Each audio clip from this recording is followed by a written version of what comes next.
So just going back and watching Marquette, what did you want to see better, and what can you improve off of that? Yeah, just like collectively taking care of the basketball. I think that's probably what jumps out the most. You know, having the ball in the position to score at times and then coming away with nothing, or getting fouled and splitting free throws, or, you know, we had the ball at the rim.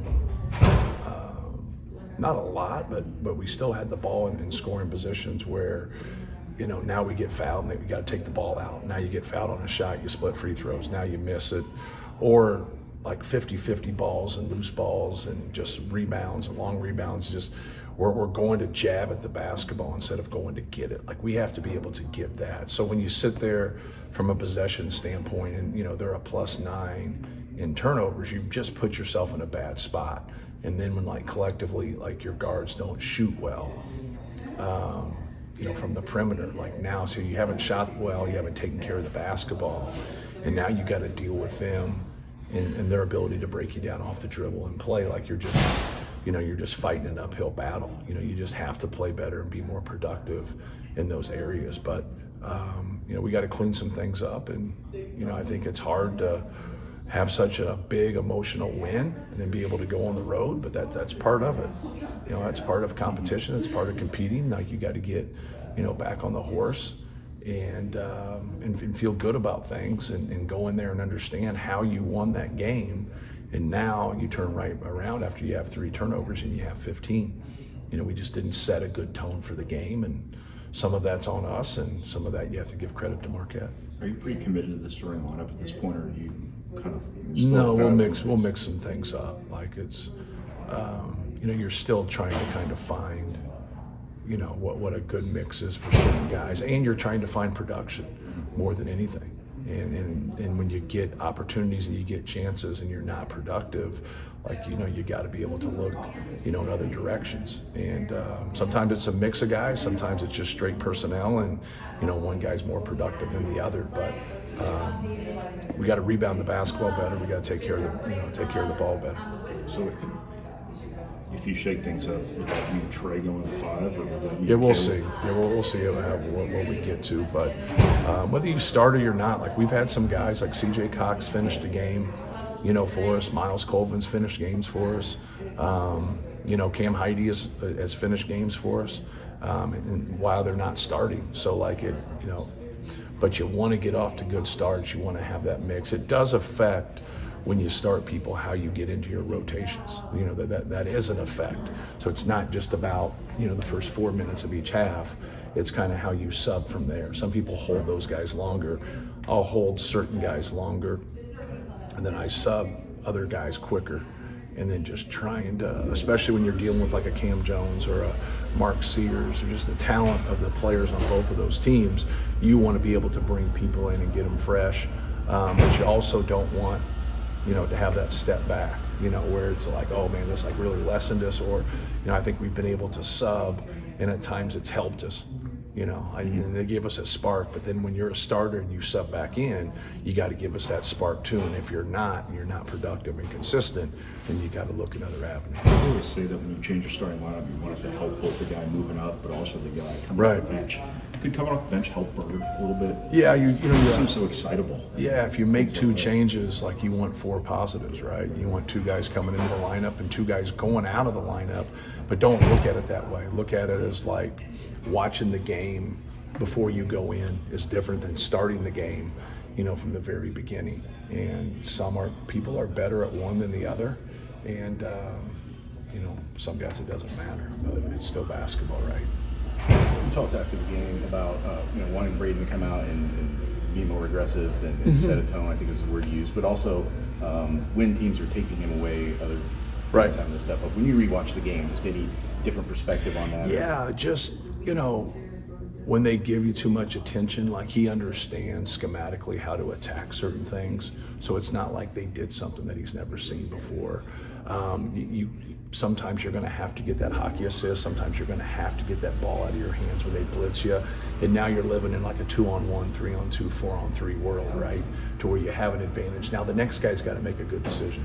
Sometimes he can keep that basketball depending on what they're doing, and then he's going to make that play. And when that's there, that's fine. That's what we want, right? But when people are more aggressive that way, I thought he did a good job in that second half. He made plays, but he also got the ball out of his hands. There, he just has to, to be more clean in what he's doing, and just kind of understand what they're doing, and just manipulate them and keep making the right plays. I think that all of his threes came off catch and shoot stuff. Can he be a weapon for you too when he has to give the ball up and be an off-the-ball player? Well, he's got to get into action. He's got to, when he gives the basketball up, like when all great players, like if you can give it up and then look to attack when you get it back, things become a little bit more clear, depending on what actions you're getting into. And so like that's what he needs to be able to do. When we're not running sets and we're just running motion, he's got to be able to get into some actions and then be able to get it back and manipulate the defense that way. How would you assess Trey's ability to diagnose things on the fly and make decisions and passes? He's good. Like a couple of our problems when we got messed up, once a guy should have dove, another time their spacing stunk. And so like when you get that basketball and he has it centered and it's a 3-on-2 or it's even a 2-on-1 at times on an overload, like now it's just a read. So he made a couple dump downs where we got our shot blocked once, we got fouled another time. He hit a couple guys on a spray out where we just missed open shots. Then a couple other times their spacing wasn't very good, and so now he doesn't have the outlets that he's supposed to. And then one time they should have dove and they didn't. So he's fine. I thought he did some really good things there. He gets fouled to start the game. They don't call it in the post. He gets the ball a couple times one-on-one. They foul him. They're not in the bonus yet. So he had some things like taken away from him there. He gets called for a travel, and it was a really good call. It was a travel. He actually travels later in the game and they don't call it. So things normally, balance itself out. So he just has to, complete those plays and keep being a threat for it. And we just got to keep, setting him up. And it helps because he's become a pretty good decision maker. And so now when you do that and you're going to take it out of Braden's hands and we can get it centered and he has the ball at 10 feet, now he's got that little intermediate game, but we can get a layup from that. Now we can get a spray out 3 from that. And so anytime they're doing that and we can keep putting him in those positions, now they got a second, kind of like think about like, should we do this? Because they keep getting the ball. We kept getting the ball where we wanted to. Now you got to consistently convert. Team this young, their first loss for some of these guys. Is there something you look for out of a response from them? Yeah. Just positively. Yeah, you want to you want to be better. You want to clean things up, be more detailed, have a little more edge to you. And I just thought at times offensively we didn't play with the purpose. And like I said, you got to give Marquette credit for that. You got to play with the purpose in terms of what we're trying to get out of a set or what we're trying to get out of a certain action.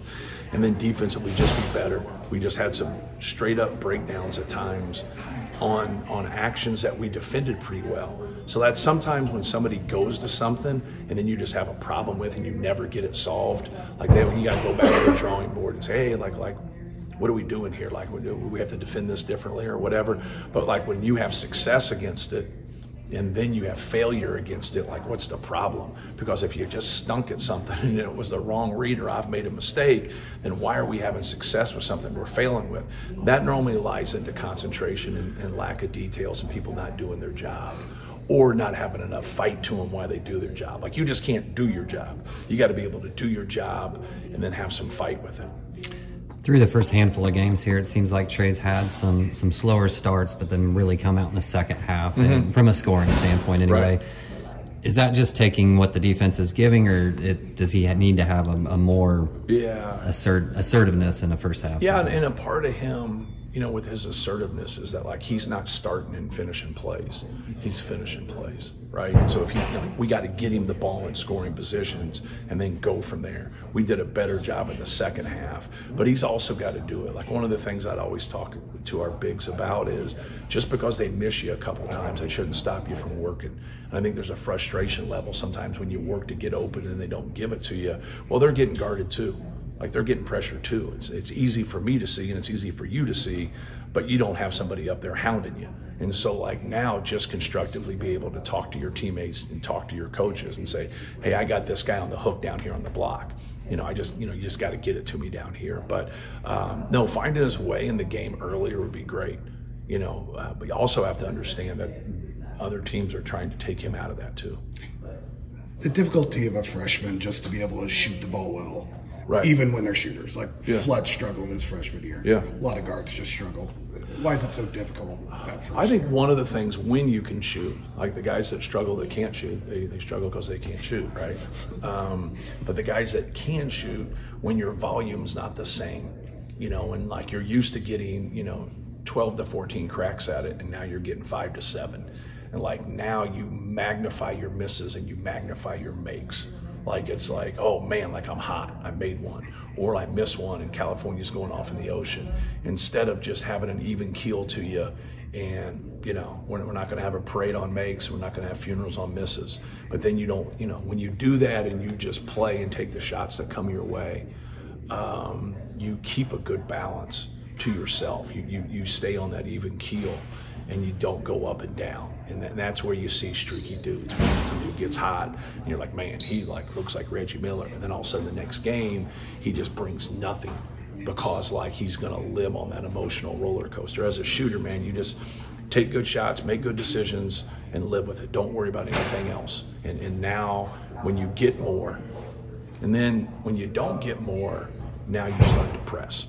Now you miss a couple, now you miss 3, and then now you start to think and you're just making it worse. And you just got to stay with your routine and stay with the rhythm of what you do. Thank you, Matt.